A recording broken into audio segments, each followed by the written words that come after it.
এ নিয়ে আলোচনার জন্য স্টুডিওতে আছেন সহকর্মী হাসান ওয়ালি। যাচ্ছি তার কাছে।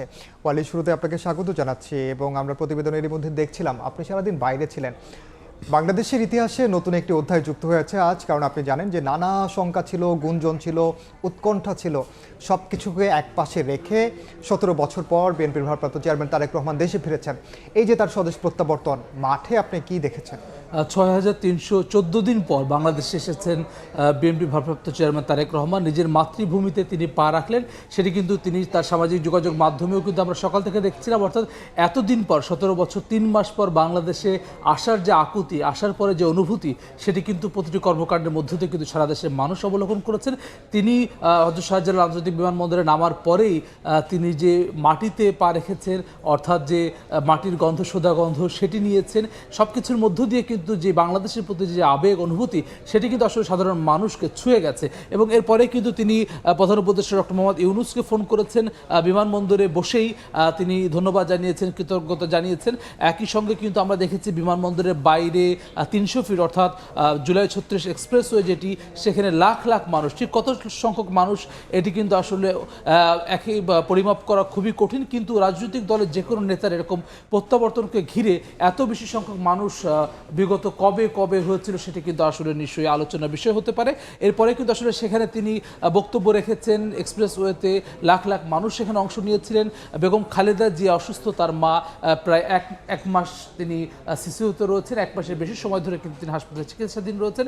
তার কাছে যাওয়ার যে আকুলতা তার মধ্যে ছিল, সেটির মধ্যেও কিন্তু তিনি লাখ লাখ মানুষের যে অভিবাদন, সেটি গ্রহণ করেছেন। আমরা দেখেছি সবসময় তিনি হাত নেড়ে নেড়ে মানুষের যে শুভেচ্ছা, সেটি গ্রহণ করেছেন, শুভেচ্ছা জানিয়েছেন। এখানে একটু থামাতে চাই, আপনি কিছুক্ষণ আগে এভার কেয়ারের সামনেই ছিলেন, সেখানকার খালেদা জিয়ার সবশেষ অবস্থা কি আপনি জানতে পেরেছেন এখন পর্যন্ত? আসলে তার অবস্থা, সবশেষ যে অবস্থাটি, যে সংকটাপন্ন যে অবস্থার মধ্যে ছিলেন, ডাক্তাররা সবশেষ যে ব্রিফিং করেছেন কয়েকদিন আগে, সেখানে কিন্তু বলেছেন কিছুটা উন্নতির পথে রয়েছেন বেগম খালেদা জিয়া।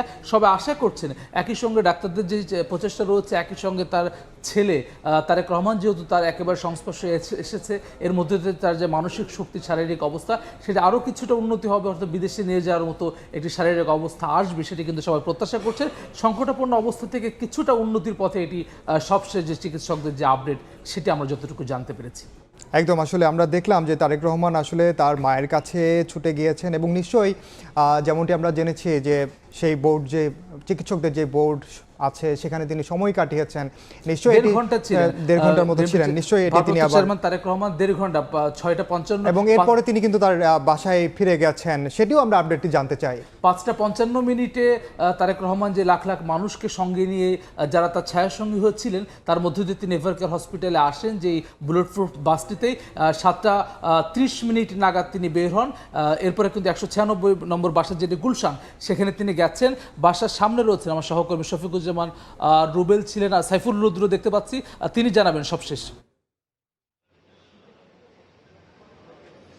বলে আপনি তো বলছিলেন, তো জানিয়ে রাখি, রাত 8:25 তারেক রহমান গুলশানের বাসভবনে এসে পৌঁছান এবং তার গুলশানে আসাকে কেন্দ্র করে তার নিরাপত্তা নিশ্চিত করার জন্য আমরা যেমনটা দেখেছি যে পুরো গুলশানের এই গুলশান এভিনিউটি নিরাপত্তার চাদরে ঢেকে রেখেছে আইনশৃঙ্খলা রক্ষাকারী বাহিনী। তার মধ্যে বারবার টহল দিয়েছে সেনাবাহিনী এবং বিজিবির গাড়ি, বারবার টহল দিয়ে দেখার চেষ্টা করা হয়েছে যে নিরাপত্তাজনিত ব্যাপারগুলো একেবারে পুরোপুরি ঠিকঠাক আছে কিনা, সেই বিষয়গুলো। পাশাপাশি নেতাকর্মীদের বিষয়টি যেমন বলছিলেন আপনি, যে লাখো মানুষের ভালোবাসায় সিক্ত হয়েছেন আজ তারেক রহমান। 17 বছরের যে ঘাটতি, 17 বছর নেতাকর্মীদের কাছ থেকে দূরে থাকার যে ঘাটতি, সেটি আসলে পূরণ হবার নয়। নেতাকর্মীরা পুরো রাস্তা জুড়ে আমরা যেমনটা দেখতে পেয়েছি যে গুলশান থেকে শুরু করে আশপাশের এলাকায় যতটুকু ওনাকে চোখে দেখা যায়, চোখে দেখার মতো দৃষ্টিগোচর হয়, ঠিক ততটুকু এলাকা জুড়েই নেতাকর্মীরা দাঁড়িয়েছিলেন এক পলক তাদের প্রিয় নেতাকে দেখার জন্য। এবং তারেক রহমানও যে বিশেষ যানে চড়ে এসেছেন, অর্থাৎ যে বিশেষ বাসে করে তারেক রহমান আজ এয়ারপোর্ট থেকে এই গুলশানের বাসভবন পর্যন্ত এসেছেন, সেই বাসের একেবারে সামনে দাঁড়িয়ে হাত নেড়ে নেতাকর্মীদের ডাকে সাড়া দিয়েছেন, নেতাকর্মীদের উদ্দেশ্যে হাত নেড়েছেন, সাড়া দিয়েছেন এবং জায়গায় জায়গায় তাকে দাঁড়াতে হয়েছে। আপনারা দেখেছেন যে বিমানবন্দরে যখন তারেক রহমান নামেন, তখন বেলা 11:39 হযরত শাহজালাল আন্তর্জাতিক বিমানবন্দরে এসে তারেক রহমান যখন পৌঁছান, সেই সময় থেকে পূর্বাচলের তারেক রহমানকে সংবর্ধনা দেওয়ার জন্য যে জায়গাটি তৈরি করা হয়েছে, সেই জায়গা পর্যন্ত যেতে তারেক রহমানকে, অর্থাৎ এই দূরত্ব মাত্র 7 কিলোমিটার, এই 7 কিলোমিটার পথ পাড়ি দিতে তারেক রহমানকে 3.5 ঘন্টারও বেশি সময় অপেক্ষা করতে হয়েছে। এত বিপুল পরিমাণ নেতাকর্মীরা আজ সড়কে উপস্থিত ছিলেন তাকে দেখার জন্য। আর যেটি বলে রাখি যে তারেক রহমান এভারকেয়ার হাসপাতাল থেকে গুলশানের বাসভবনে এসেছেন, তার সঙ্গে তার সহধর্মিণী ডাক্তার জোবাইদা এবং তার কন্যা ব্যারিস্টার জাইমা রহমান ছিলেন, সেই সঙ্গে তার বিএনপির অন্যান্য যে নেতাকর্মীরা ছিলেন তারাও সঙ্গে ছিলেন। এবং তারেক রহমান এখানে নামার পর আইন শৃঙ্খলা রক্ষাকারী বাহিনীর প্রতি কৃতজ্ঞতা জানিয়েছেন, পাশাপাশি গণমাধ্যম কর্মীদের কাছে কৃতজ্ঞতা জানিয়েছেন, সেই সঙ্গে তার দলের অন্য যে নেতাকর্মীরা ছিলেন তাদের সবার কাছে কৃতজ্ঞতা জানিয়েছেন এবং দোয়া চেয়েছেন। এবং আগামীতে যে আগামীকালকের কর্মসূচির জন্য বলা হয়েছে যে তিনি শহীদ রাষ্ট্রপতি জিয়াউর রহমানের মাজার জিয়ারত করবেন এবং জাতীয় স্মৃতিসৌধে শ্রদ্ধা নিবেদন করবেন। তো এই ছিল গুলশান এভিনিউ থেকে আমার কাছে থাকা সবশেষ তথ্য।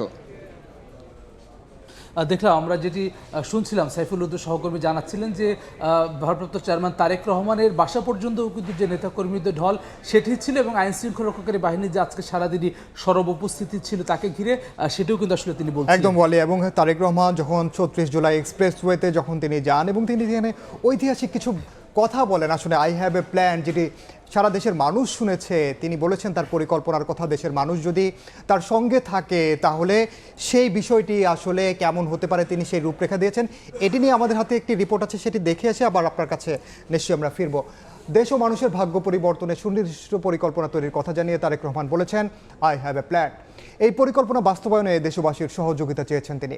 জুলাই 34 এক্সপ্রেসওয়েতে ঐতিহাসিক সংবর্ধনা অনুষ্ঠানে বক্তব্যে নিরাপদ ও প্রত্যাশিত বাংলাদেশ গড়ার কথা জানান বিএনপির ভারপ্রাপ্ত চেয়ারম্যান।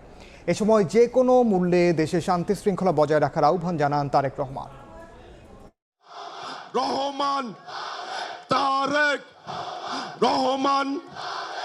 যেই মাটি মানুষকে ছেড়ে 1.5 যুগ ছিলেন বিলেতে, দেশে ফিরে প্রথমেই তাদের সান্নিধ্য পেতে জুলাই 36 এক্সপ্রেসওয়ের সংবর্ধনা মঞ্চে ছুটে যান তারেক রহমান। মঞ্চে উঠতেই প্রিয় নেতাকে অভিবাদন জানান লাখো নেতাকর্মী। 2 হাত প্রসারিত করে সেই অভিবাদনের জবাব দেন বিএনপির ভারপ্রাপ্ত চেয়ারম্যান। তার এই প্রত্যাবর্তন শুধু আবেগের নয়, গণমানুষের আকাঙ্ক্ষা ও গণতন্ত্রের যাত্রায় এ যেন শুভ সূচনা। তাই তো 17 বছর পর দেশের মাটিতে দেয়া প্রথম বক্তব্যে জানালেন পরিকল্পনার কথা, দেখালেন পরিবর্তনের স্বপ্ন।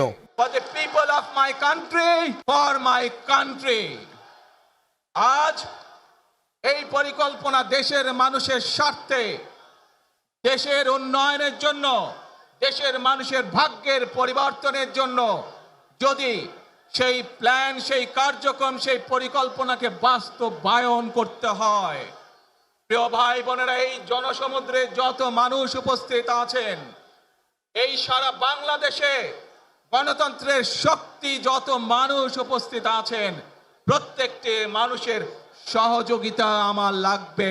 গুপ্তচররা এখনো ষড়যন্ত্র চালিয়ে যাচ্ছে উল্লেখ করে সবাইকে সতর্ক থাকার আহ্বান জানান তারেক রহমান। বলেন, আধিপত্যবাদীরা ষড়যন্ত্র করলেও যে কোনো মূল্যে ধরে রাখতে হবে দেশের শান্তি শৃঙ্খলা। যে কোনো উস্কানির মুখে আমাদেরকে ধীর শান্ত থাকতে হবে। প্রিয় ভাই বোনেরা, আমরা দেশের শান্তি চাই, আমরা দেশের শান্তি চাই। আধিপত্যবাদ শক্তির গুপ্তচরেরা বিভিন্নভাবে ষড়যন্ত্রে এখন লিপ্ত রয়েছে। আমাদেরকে ধৈর্যশীল হতে হবে, আমাদেরকে ধৈর্য ধারণ করতে হবে। বিশেষ করে তরুণ প্রজন্মের যে সদস্যরা আছেন, আপনারাই আগামী দিন দেশকে নেতৃত্ব দিবেন, দেশকে গড়ে তুলবেন। এই দায়িত্ব তরুণ প্রজন্মের সদস্যদেরকে আজ গ্রহণ করতে হবে, যাতে করে এই দেশকে আমরা সুন্দরভাবে গড়ে তুলতে পারি।